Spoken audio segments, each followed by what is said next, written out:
Hi, and welcome to this week's Parashas here. I guess I'm going to change it up. Does it look alright? This is Balak. We're in Parashas Balak with the commentary of the Ramdu. I was going to sit back in my seat, but real quickly to change that. Alright, so Parashas Balak. Let's go. Parashas Balak with the commentary of the Ramdu.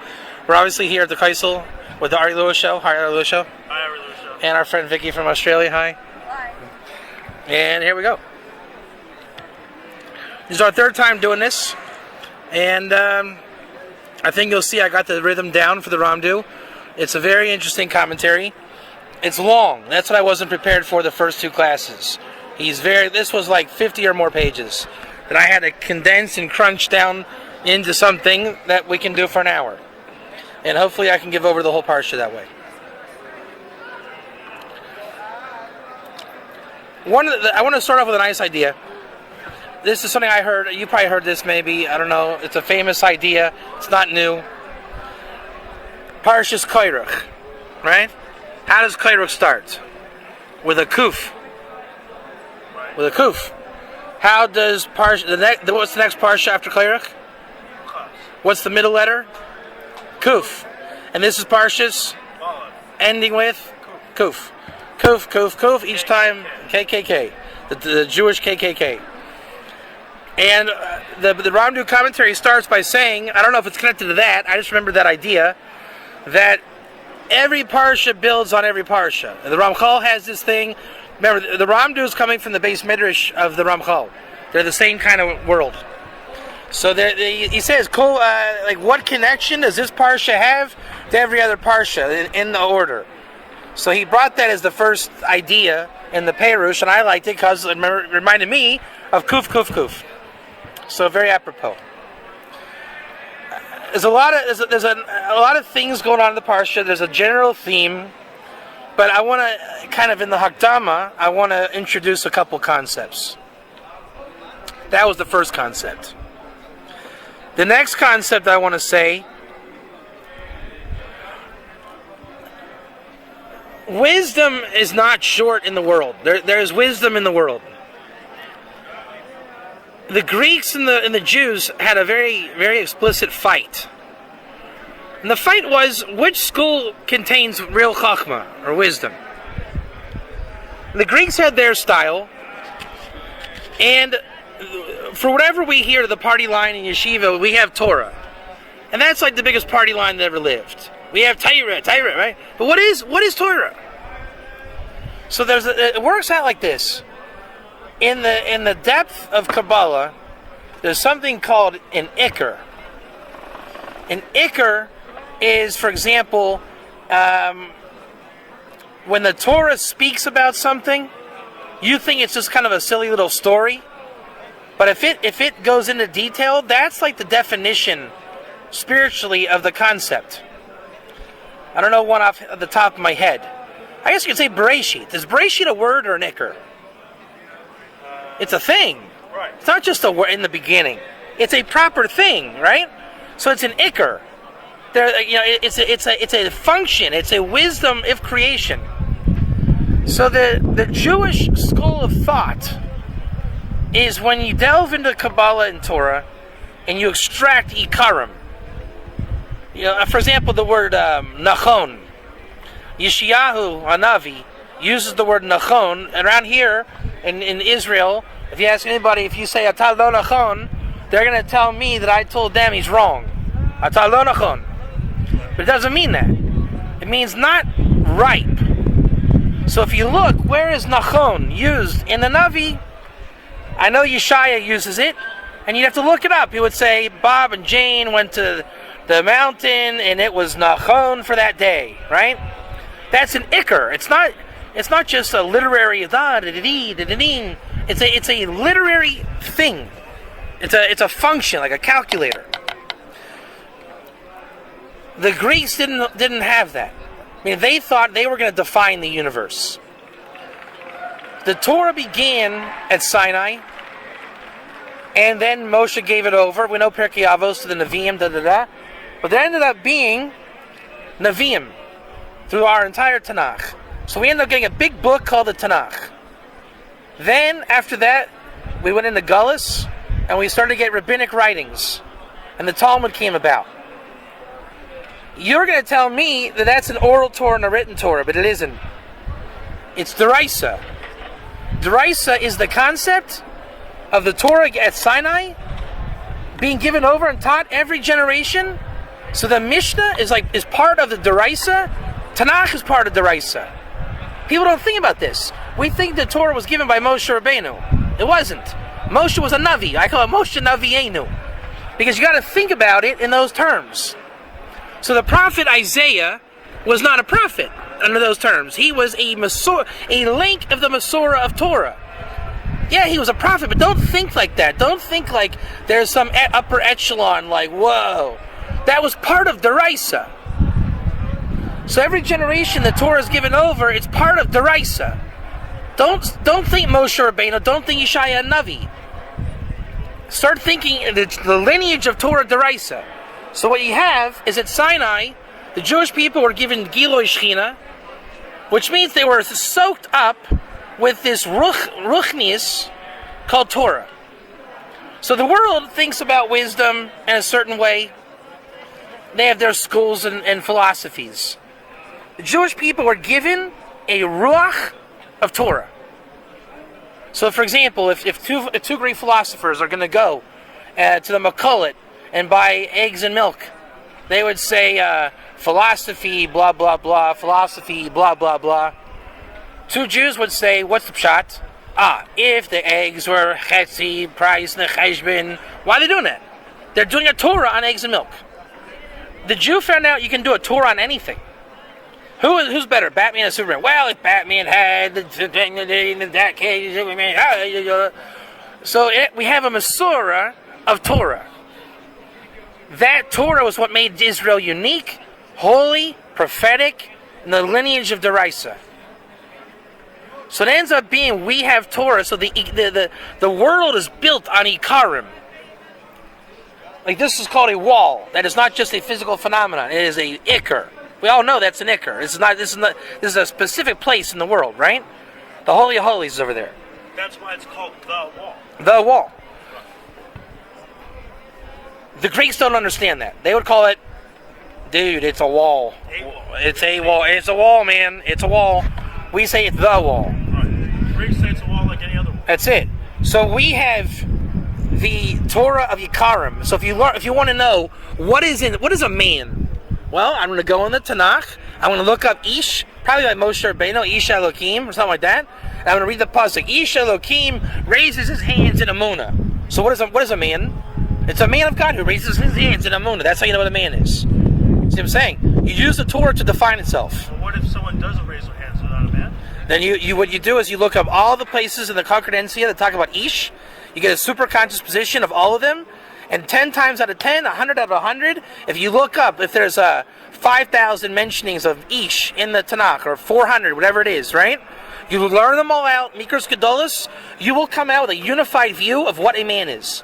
There's a limit to it, a limitation. So you look, there's like little sugias, little genres. You look up anything. What is a wall? Go to the Tanakh and look up kotel, or whatever word for a wall. And you look up the 10 sources. The woman stood at the wall. Well hey, we are too. And you get a super conscious position, you get the ikar of what it is. So then we are then called rabbis. We write that down. The wall is God, and the Greek just says it's a wall. So there's wisdom of the world, and then Jewish wisdom through Torah, which is really Deraisa, the lineage, from really Adam until today, but given proper at Sinai. It was given to Moshe. And the nation of Israel, who at the place of Moab, where we're hanging out now, they were given the soaking spirit where Israel just does Torah. So where two Greeks walk into a bar and they discuss the philosophy of a beer, the Jews, they do the pill pull and they do the shakavitarya. It's a different school of wisdom. And Jews are innate with that wisdom. The Messiah, in the end of days, is the one who pushes darkness out of the world, and Israel takes their mantle. There's two Bechinas. There's Israel and Yaakov. Yaakov is small-mindedness, as they say in our good friends from Texas, Mohin, the cotton newt. And then there's Israel, which is Mohin, the god loot. Mochen the godless, Mochen the godless. Shalom. So, in the days of Mashiach, the Mochen the godless are gonna push the darkness out of this Bria, and all the things we're talking about, the Jewish wisdom, Deraisa, Mochen the godless, Yisrael versus Yaakov, Makabel Gerim, all these things are going to happen in the times of the Mashiach. And right now in our plains of Moab, it's a template of Mashiach. Why? You got Moshe Rabbeinu, you got Pinchas coming up in a couple days to spear Bilam. Bilam is and Balak, your classic Amalek, Erev Rav, all your Klippas, all the Kabbalah comes in there. If there was ever a messianic feel for the Torah, these two parshas are it. Really the end of Bamidbar. Because in another couple of weeks, in Matos Mosai, Pinchas is going to take out Bilam. I mean, that's Mashiach 101. It says Bilam was a higher prophet than Moshe. Okay. So, how could he be a Amalek? Amalek? Yeah. He's Klippa. He's Das of Klippa. He's a Navi of the Omas Ha'ilim. That'd be like saying Hitler's a better leader than Bibi or a Jewish leader. A good Jewish leader. Why does Nevuah have to be a hierarchy or a pyramid? Because you have a setup to know that this prophet is But no, but the Navi isn't the Iker. There was never there would never again be a Navi like Moshe. Right. We already did it. So we see Moshe was not Mashiach. So we don't need super Navi to come and do the job. Number one. Number two, who's the soul of Mashiach? Pinchas Eliyahu. Who's the Navi of Nevi'im in that school of thought? Eliyahu. Now, am I saying Eliyahu is greater than Moshe? No. We have a klal from last week and this week. There's two schools of Kabbalah, like we call it the Gra Kabbalah, the Baal Shem Tov Kabbalah, or the Rizal Kabbalah, Baal Shem Tov Kabbalah, right? The Tzimtzum of like Av, Sag, of Ma, and Ning, right? And just God is concealed, God is revealed. Kind of like a female side of Kabbalah and a male side of Kabbalah. So there's Moshe, the Navi of Nevi'im, but it wasn't good enough to bring Gula, Neged, Bilam. So now, who's the guy that kills Bilam? Pinchas Eliyahu. It's another school of Nevuah, right? Like southern kingdom, northern kingdom of Israel. It's a different way than Moshe Rabbeinu. Same Torah, same Masorah, just a different kivun. Eliyahu, he was taking a Shemayim. It's the school of Sandalphon Metatron. It's a different kav, just like the two schools of Kabbalah, Baal Shem Tov, Arizal. Pinchas kills Bilam later on? At the end of Bamidbar. Pinchas and a member from the tribe of Dan take out Bilam. Right. So it's the whole question. What does Pinchas have over Moshe? Right, that's the whole thing. I mean, really, the soul of Moshe is impregnated into Pinchas Eliyahu. It's called Nishmat Moshe. So it's not a steer to say, or a contradiction, or to leave out Moshe. He's not really left out. It's just that it's more, Eliyahu and Pinchas come inside of a greater messianic feel. Right? But what I'm saying is, in the plains of Moab, Moshe is there, so our ingredients are there. And who's the one that killed it in the end with the spear? Pinchas. In fact, this is the famous thing. Pinchas knew the halacha while Moshe sat down. There's a famous idea in the Gemara, Talmud Brachas. How do you bring Geula to Israel? When you know the halacha, and for whatever reason, for social certain instances, you can't say the halacha, you bury the halacha, and it causes a Yeshua Klal Yisrael. The Talmud says that there was an incident where the guy was going to bench Birkas Hamazon, and he forgot to bench, and he went down the tower, and they want to make him go back up. And he's going to look like an idiot.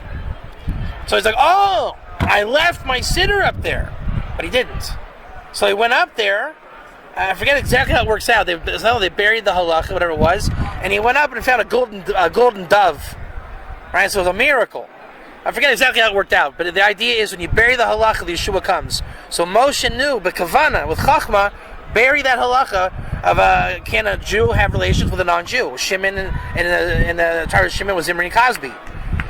And the answer is yes, because we're going to find that with Pinchas in a couple parshiot, the Yafa Torah, the captive women of war, non-Jew, and Pinchas the Kohen Gadol, she's mutter to him. When it's right. If it's not right, it becomes Sorah More, the wayward son, and you put him to death. So if you take her from lust, it's horrible, and if it's from Kedusha, it's all good. So Zimri and Cosby were trying to push it illegally. So Moshe, having married Zippor, who was a ger, now it's a problem. He can't stand and give the halacha. Who does? Pinchas comes in the spear. So it's a different kind of nevuah. It's nevuah from chachma rather than just nevuah. There's nevuah right side, nevuah left side. Nevuah from chachma. Pinchas Eliyahu is nevuah from chachma. See, so it's not a greater nevuah than Moshe. It's a different type, and that's what Bilam is brought down. And where you get Amalek from Bilam and Balak, when you combine the letters from Bilam and Balak, what do you get? Amalek. By Beis Lamed, Ayin Kuf. Put it together. Balak, Bilam. Got it? You see it? But are they actually descended from Amalek? We're going to cover that, Ari Lewis show. Okay. We will cover that. Yeah? I'll just say it now, just get out of the way. The Ramdu makes a very nice klal. In my shirim, I go over a lot. Pshat versus pshuto. Okay? Before I actually tell you, let me answer that question. What is the difference between pshat and pshuto? And if I forget, remind me to tell you how there are pshuto and pshat on Amalek. Okay? That's your job. But I have another job for you in the meantime, so don't forget. Okay. If it says that Zimri took the woman, to do immorality, okay? They went to the tent. The pasuk says that. What does it mean they went to the tent? The Ohel, right, where the Jews were hanging out. Okay, so why? What is a tent? Oh, again, it's not like a tent; it's the tent. What's the tent? Where God's presence is. Did they go into God's presence in the tent? Did they go to synagogue? Something Or can you just call it like a house? I guess you can call it a house. All right, so that's called pshuto. Pshuto means obvious.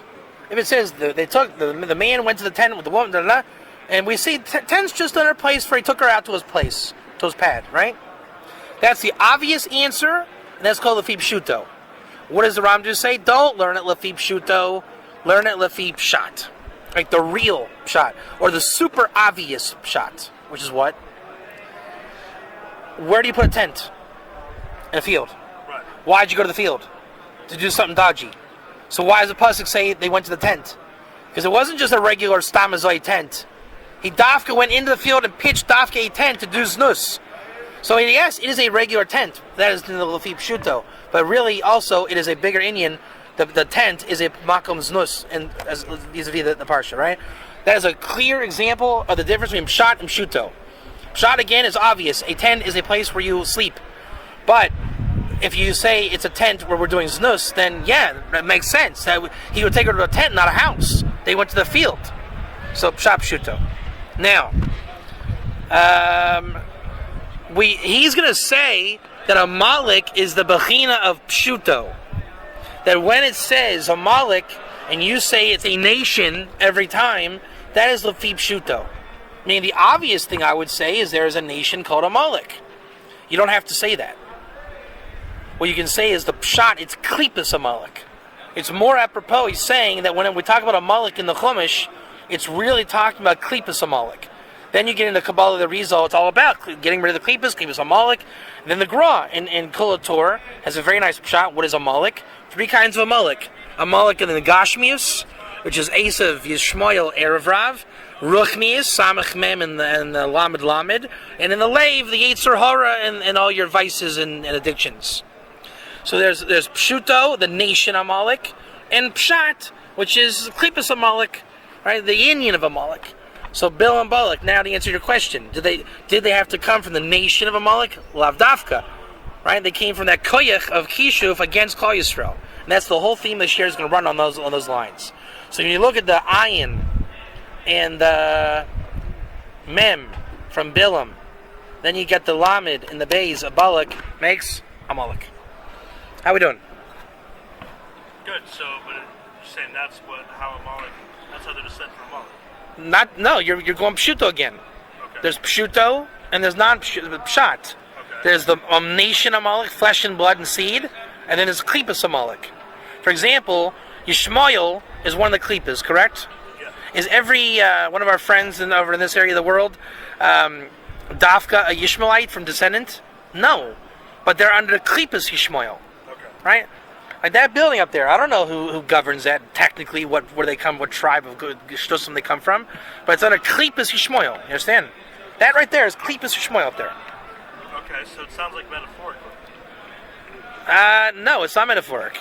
It's a spiritual power. If I try to speak lashon hara about you all over the internet, I say Ari Lewis, everybody, guess what I know about Ari Lewis? I'm not an Amalekite. I'm a Kayan. I'm not from Amalek, as far as I know. Huh? I'm doing so. That's right. If I'm out to kill you and slander you, why would you do that? Because obviously I'm under Klipas Amalek and I'm doing Amalekite things to you. See? So, to which the Gra says, do not attach yourself to Klipas Amalek. So you can attach yourself to Klipa without being the actual Klipa itself, right? All right. So now here we go. We got about 9 things to cover. We already covered maybe a couple. He gives a really nice chiddush, the Ramdu.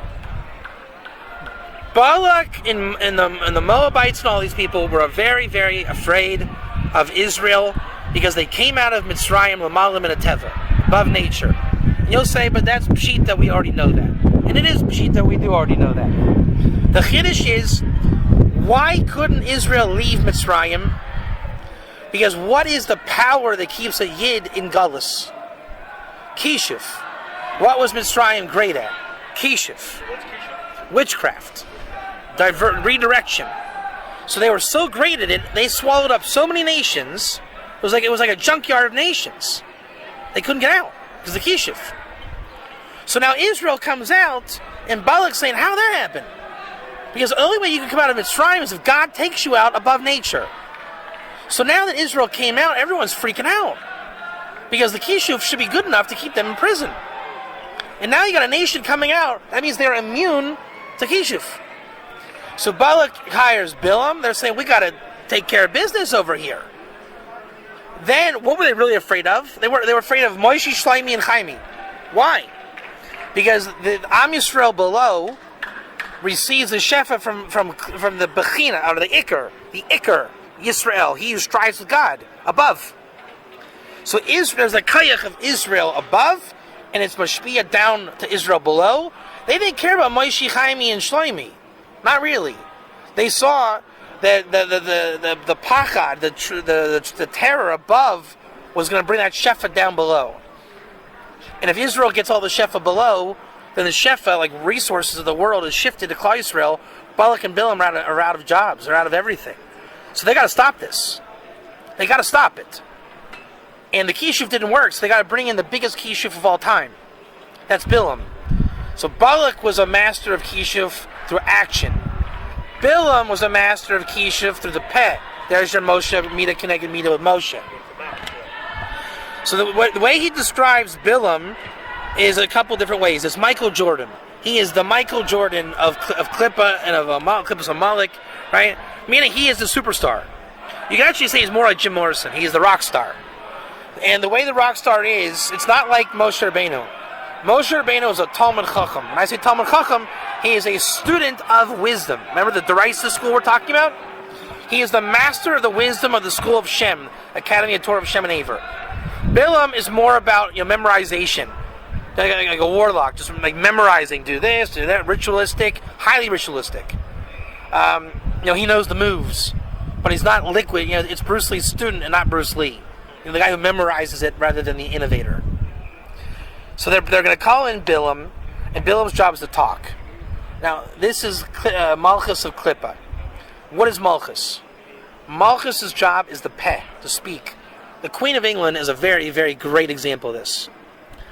You've heard of the Queen's English? Yeah, sure. All her job is, and this is not like all her job is, it's a big job. They get her to read. She's an avid reader. She reads nonstop. And then she articulates what she reads.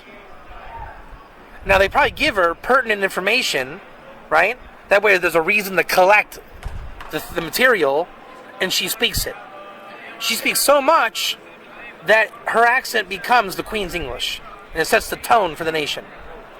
Right? It's called refinement, right?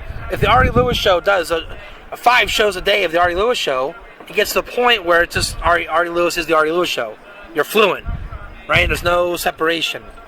So Bilam is like the Navi of Sheker, of all these things, and he's so into cursing, just memorization. It's like a lawyer. Hi, I'm here to get my passport to go to wherever. Oh yeah, it's a 324 form. Go to talk to Marge across the hall. Get your 324. You're under 4A form. It's over there. Just bureaucracy. So to bring him in to do the cursing, hey, we got Israel, who's Lamalim and Teva, against Kishav. Oh yeah, we need a 3-4 form, bring him over there. No heart, no passion, doesn't care about God. He just knows the bureaucracy. Oh, so Egypt, did bad on the 3-4 form, bring in 3-4, and that's why he was able to be brought down, right? So he may have actually known more wisdoms than Moshe, in terms of just gathering wisdoms, right? Who's on the Cavs? Or how about this? George Gervin played with Michael Jordan his rookie year. Right. Who knew more moves, Michael Jordan or George Gervin? Gervin. Same thing. But Michael, in the end, was the greater thing. Just to make that comparison, right? Because let's take Dr. J's example, that Gervin was one of the greatest shows of all time. So let's say he memorized more, or better yet, who knows more moves? The Harlem Globetrotters or Michael Jordan? Harlem Globetrotters. Yeah. But it doesn't mean greatness. Doesn't mean it. Can you score in the fourth quarter with 3 seconds on the clock? Moshe can do that. Bilam can. Against defense, that's not the Washington Generals. That's it. So that's Moshe versus Bilam. Kol Shekain, that's Pinchas Eliyahu versus Bilam.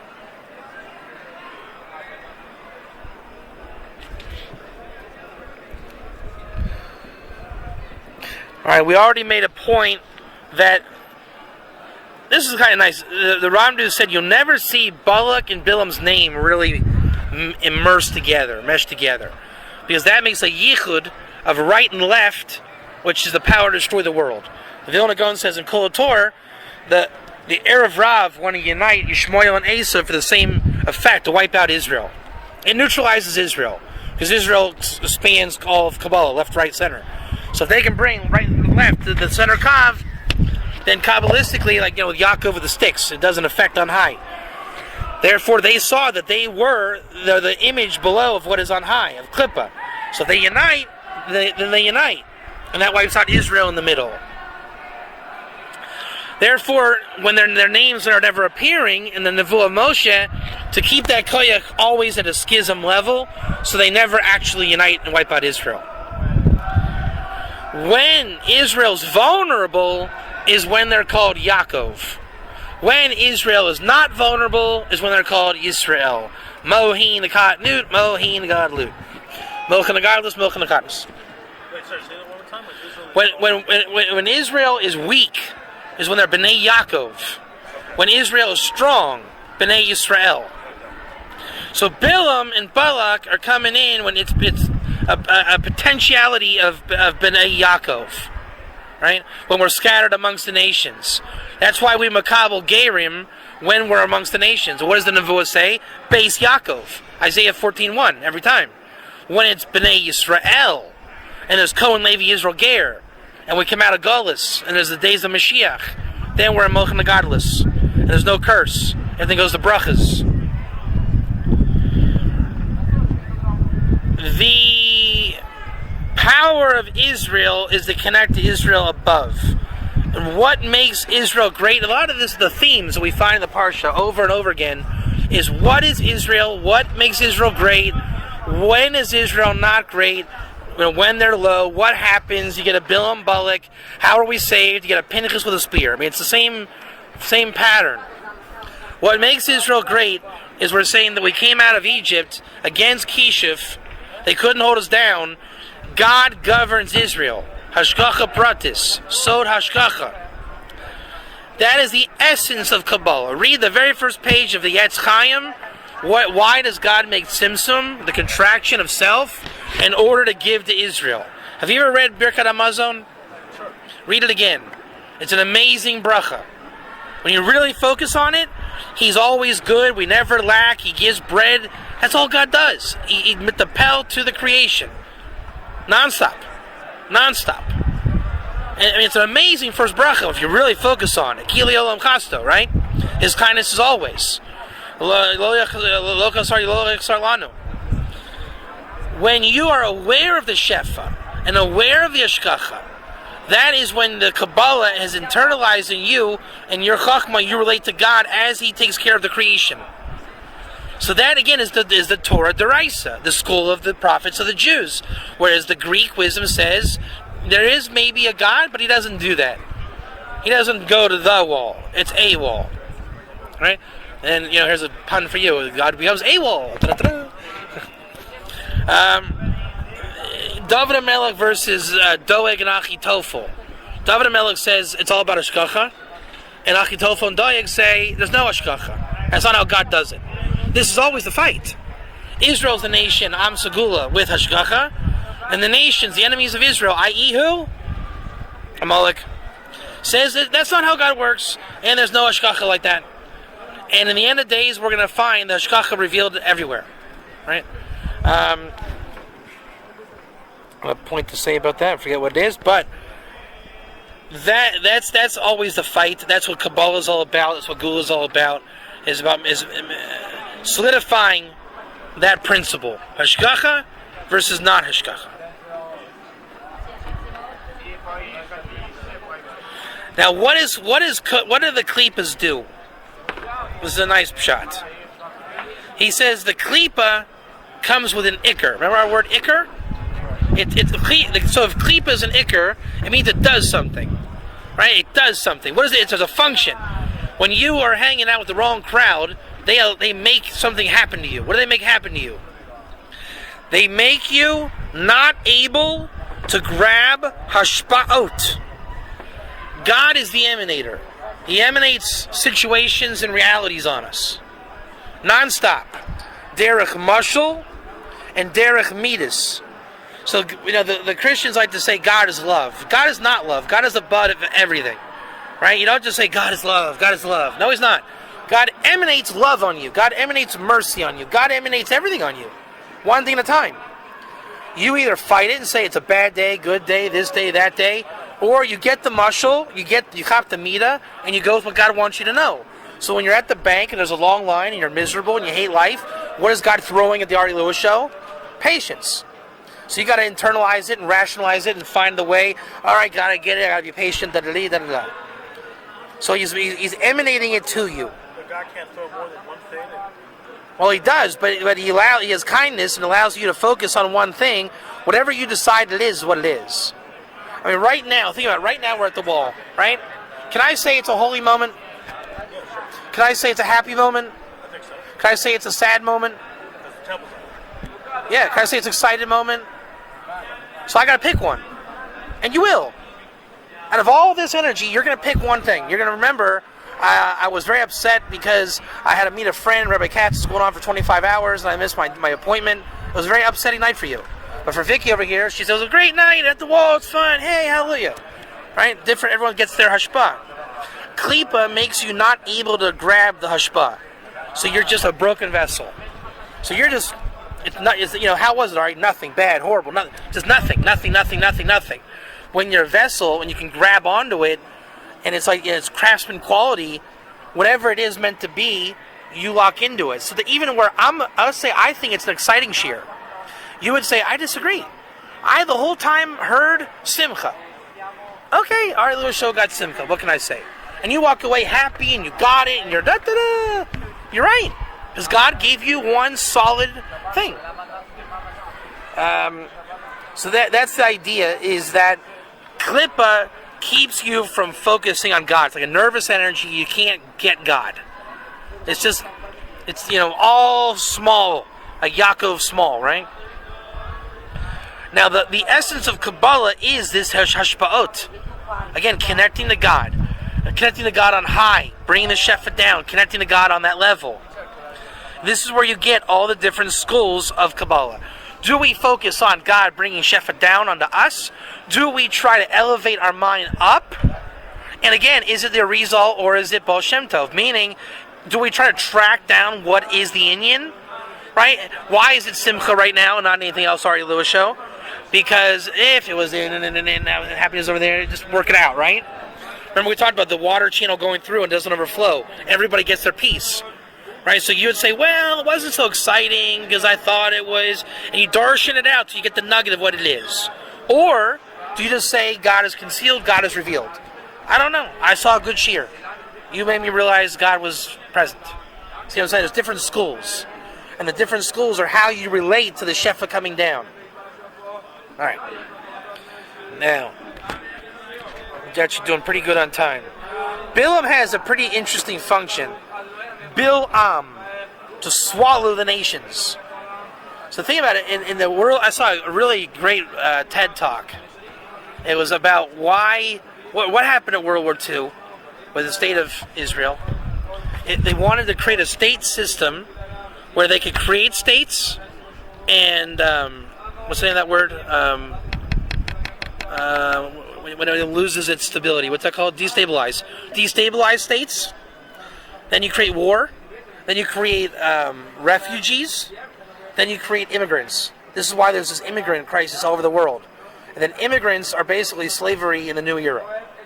So after World War II, they figured out, just give them their land, give them a state, and we can take it away whenever we want. You see, America had no problem getting rid of all the states they get rid of. Iraq, Afghanistan, right? So the idea is go create havoc, and then you create a refugee situation, and then determine immigrants. And now you see all over Europe, and that's the whole thing, Trump and all these things.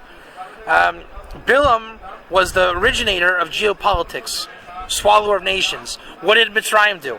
They swallowed nations. They gathered, gobbled nations. They were the immigrant state. Yeah. Because it's how you make slaves. You just swallow up a nation, right? You put them on welfare, don't really help them, pluck out the entrepreneurs. You just got how many cheap free labor? Make them a citizen. Hallelujah. It's great to be an Egyptian. Then you just kishuv from there. Then you have a caste system. Oh, well, you're an immigrant. You're a low-level person. See, I'm a Brahmin. I'm a priest. I'm a high-level person. And they're there forever. You make a fake religion, and you say people that come from your country are always low. Me, I'm the one who sells you this, so I'm always high. And then, we see in today, you never break out of it. Egypt was the father of that, and Bilam was the Navi making it happen. He brought down nations and absorbed them back into Egypt. The world back then is the same world it is today. Nothing changed. The only difference is, do you need the internet to call Ari Lewis? Or do you use your Witchcraft, whatever it is? They had their same technologies. The world never changed. Everything, nothing new under the sun. We think they never showered back then. What are you talking about? They had bathhouses. They were cleaner than you. You have fake soap, fake shampoo, fake water, fake shower, and a fake home. Your walls are fake. Everything's in your house is fake. They had real houses, real tangible stuff.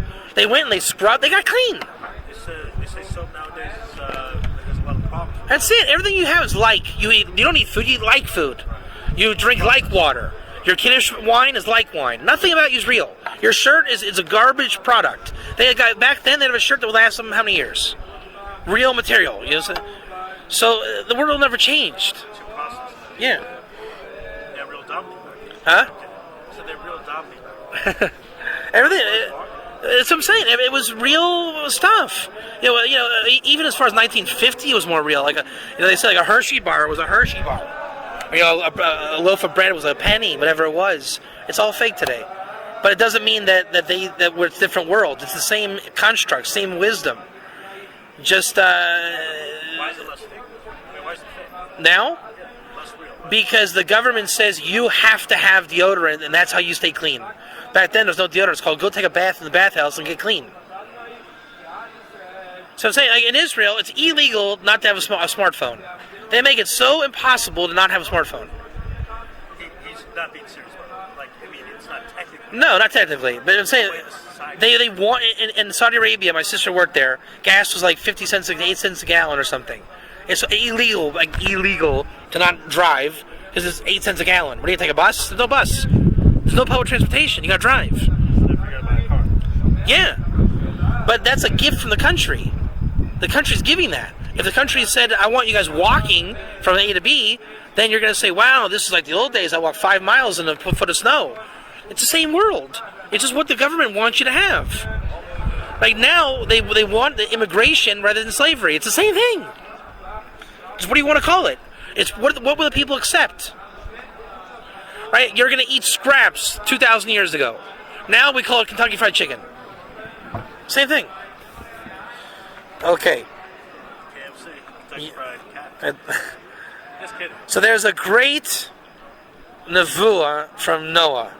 Again, Yaakov is low and Yisrael is high. What did Noah say in the Torah? Do you think he said a lot of things? No, he didn't talk to me. No, good chap. No, he didn't. He only said 3 psukim. Only. Baruch Hashem, he was the father of Baruch Hashem. He's the first guy who said that.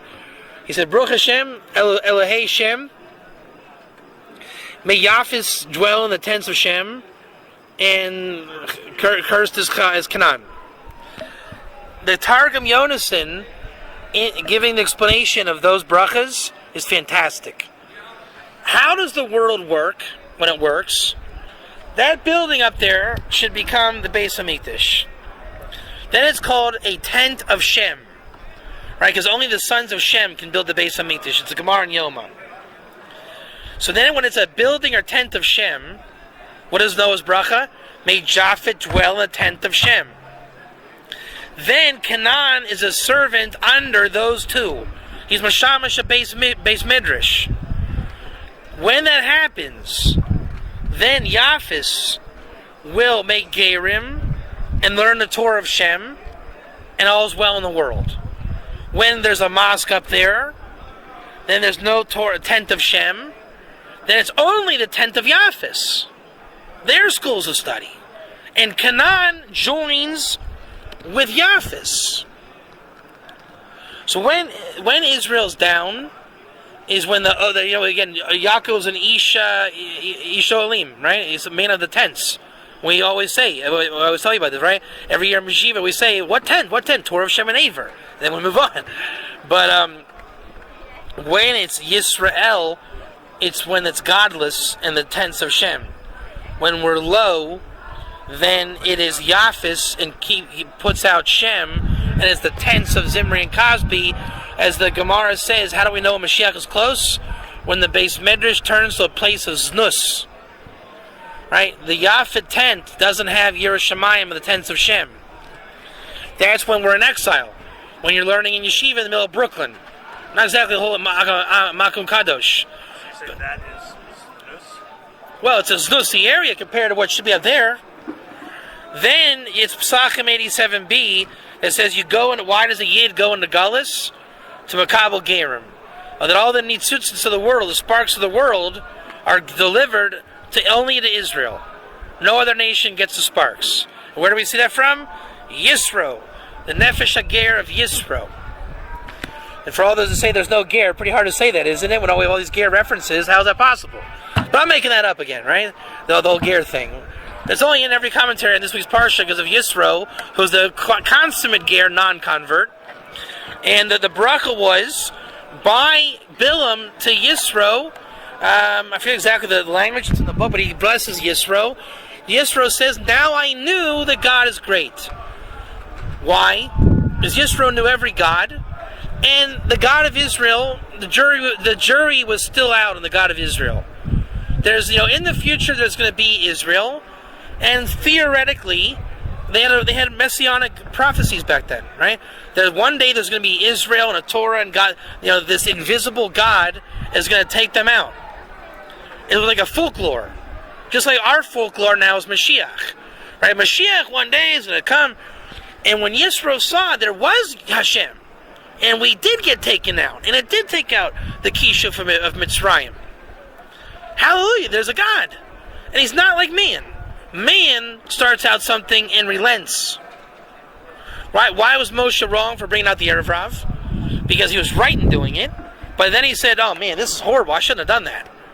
Well, God says, my thoughts are not your thoughts. Once you already say, I wish I wouldn't have done that, you're already off skew. Because God doesn't say, oh man, I wish I wouldn't have done that. Even though we do say there's a Gemara where God regrets 4 things. Making the Yetzer Hara, the Kasdim, like Abraham in the fire, the Yetzer Hara, I already said that, Ishmaelites, Yetzer Hara, Kasdim, one other one, I forget what it is.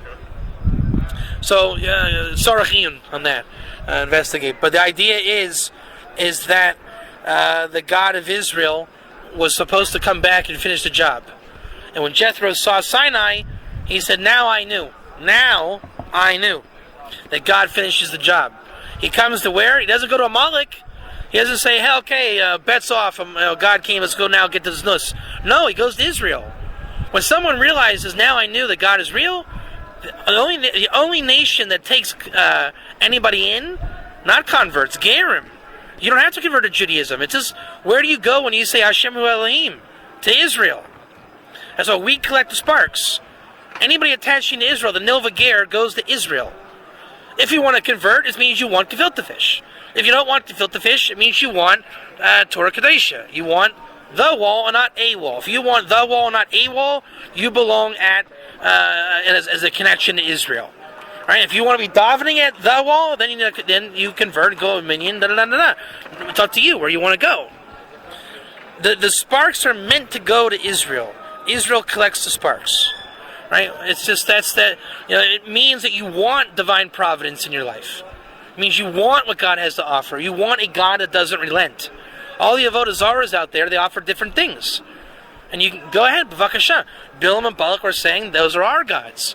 And now Israel, with the God of Israel, is a problem for us. Because once there is an Israel and God is doing it, now the scams are all over. Jethro is saying, I don't want the scams anymore. I want Israel.